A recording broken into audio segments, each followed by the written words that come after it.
Hello, my creative souls, and welcome! Welcome to, wow, the very first episode of the new creative era. I'm your host, Nat. This is a space for us, for the painters, the sculptors, the designers, the storytellers. And if you've been watching this whole explosion of AI art and feeling, gosh, a little bit of everything, right? Maybe curious, a little conflicted, perhaps inspired, or even totally resistant, I want you to know you are in the right place. Let's just breathe and let's explore this together. So, the big question kind of hanging in the air is this new technology a tool or is it a threat? Is it a creative partner or is it a plagiarism machine? And all those feelings, that uncertainty, it's all valid. It really is. But this isn't the first time art has been, well, shaken up by technology. Think about it for a second. When the camera was invented, painters were terrified. They thought if a machine can capture a perfect likeness in just seconds, what's the point of me spending weeks on a portrait?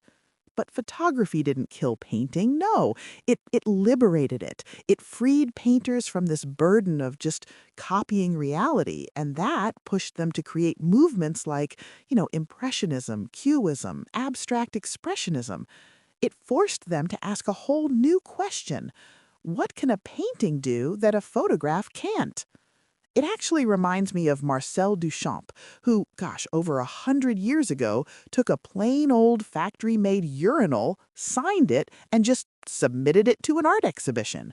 The art world was outraged, but his point was revolutionary.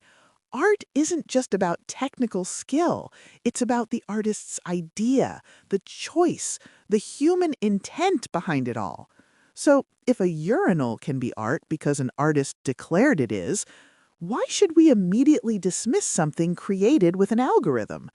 And this is where the conversation gets really exciting. Instead of seeing AI as some kind of adversary, what if we see it as a collaborator? Think of it less as a replacement and more like a superpowered studio assistant, one that never gets tired and has studied almost every art style in history. In fact, there's new research showing that artists who are embracing these tools, they're becoming more productive. Yeah, they're exploring ideas faster than ever, and their work is getting more love, more appreciation from their peers.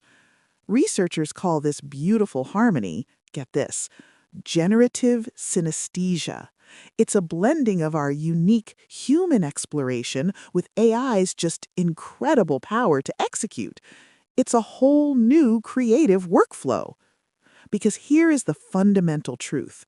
The AI doesn't have your soul. It hasn't lived your life.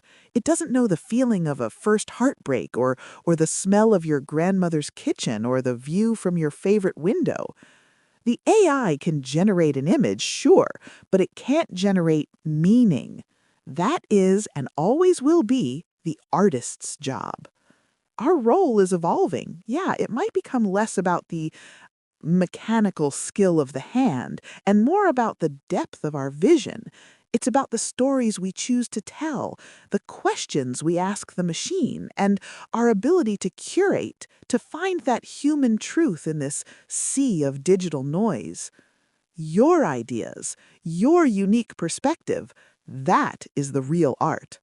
So yes, AI is here, and it is a wild, powerful, and deeply complex new color on our palette.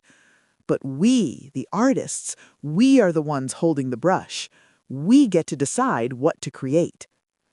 As we close out our first conversation, I want to leave you with a little something to ponder, something to carry with you this week. Now, here's a question we'd like you to think about.